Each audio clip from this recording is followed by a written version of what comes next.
اللهم صل على سيدنا محمد وعلى آل سيدنا محمد وسلم سبحان ربك رب العزة عما يصفون وسلام على المرسلين والحمد لله رب العالمين. Chers frères, chers sœurs, chers fidèles en islam, assalamu alaikum wa rahmatullahi ta'ala wa barakatuhu. Alhamdulillahi rabbil alamin. Aujourd'hui, nous parlons de l'importance du mois de Rajab, ce mois sacré.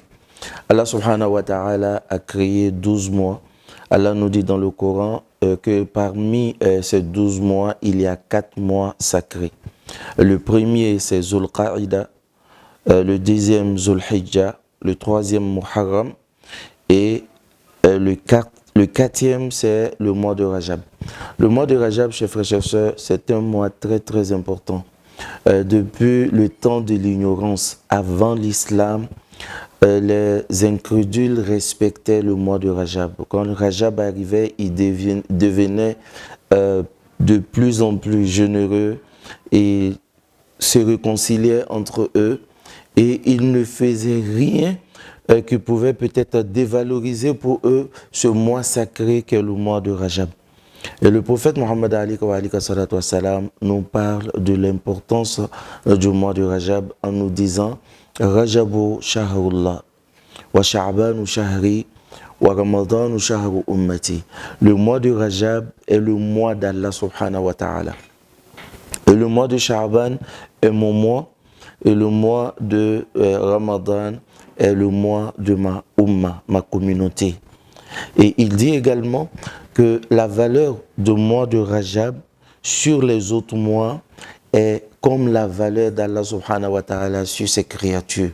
Ça veut dire, quand on fait 2 rak'at dans la mosquée de Al-Haram, la Kaaba, c'est comme si on avait exercé 100 000 rak'at dans une autre mosquée.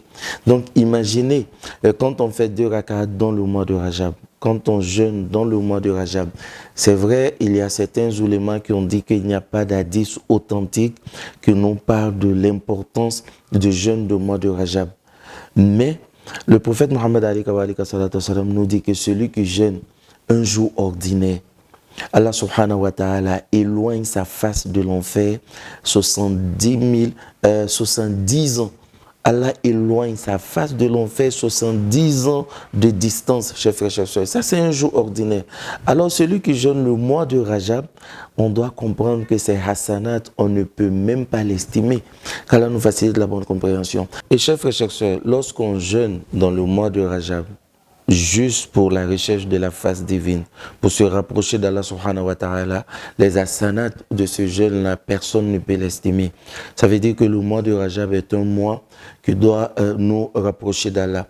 Et les disciples du prophète Mohammed quand le mois de Rajab commençait, ils disaient Allahumma barik lana fi Rajab wa fi Sha'ban wa ballighna Ramadan. Allah met la baraka dans notre mois de Rajab et dans le mois de Sha'ban, et Allah fait nous voir le mois de Ramadan. Ça veut dire tout simplement, chers frères, chers sœurs, que c'est dans le mois de Rajab qu'on prépare le mois de Ramadan. Alors, quand dans le mois de Rajab, on ne fait pas des prières surrogatoires, on ne jeûne pas, on ne fait rien en disant que ce n'est pas obligatoire, dans le mois de Ramadan, on n'arrive pas aussi à le faire, chers frères, chers sœurs. Et c'est dans ce mois aussi que le prophète a reçu la prière. Donc, chaque prière, on doit se rappeler de ce grand mois qu'est le mois de Rajab, chers frères, chers sœurs. Et le prophète Mohammed il nous dit que le mois de Rajab, c'est un mois lorsque on pose un acte, lorsqu'on fait une prière, cette prière-là a la valeur que Allah subhanahu wa ta'ala lui-même donne à la prière. Ça veut dire quoi? Les anges n'arrivent même pas à écrire la récompense de cette prière, car c'est le mois d'Allah subhanahu wa ta'ala. Donc, nous disons aussi qu'il faut éviter le péché dans le mois de Rajab. Car Allah subhanahu wa ta'ala, lorsqu'il parle de mois sacrés dans le Coran, Allah nous dit A'udhu billahi minash shaitanir rajim, Inna iddata shuhuri inda Allahi isna ashara shahran fi kitabillah yawma khalaqa as-samawati wal ard minha arba'atun hurum. Allah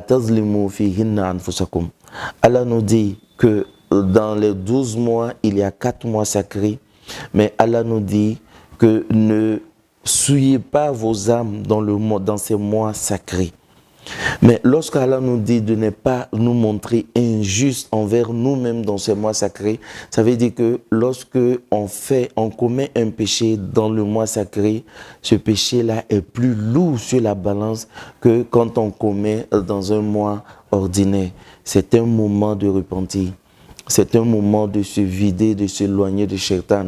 Certes, il n'est pas ligoté dans le mois de Rajab, ni dans le mois de Sha'aban, mais c'est à nous-mêmes de faire l'effort de nous rapprocher d'Allah dans ce mois béni. Pour finir, chers frères et chers sœurs, Allah subhanahu wa ta'ala nous dit « Zalika wa man yu'azzim hurumatillah fa innaha min taqwa al-qulub » ou « Zalika wa man yu'azzim sha'air Allah fa innaha min taqwa al-qulub » Lorsque Allah dit qu'un mois est sacré, un lieu est sacré, un livre est sacré, et quand on respecte ce lieu-là, ou ce mois-là, ou ce livre-là, parce que Allah l'a rendu sacré, et que ça montre notre foi, ça montre notre crainte révérentielle d'Allah subhanahu wa ta'ala, et ça montre aussi notre dimension spirituelle.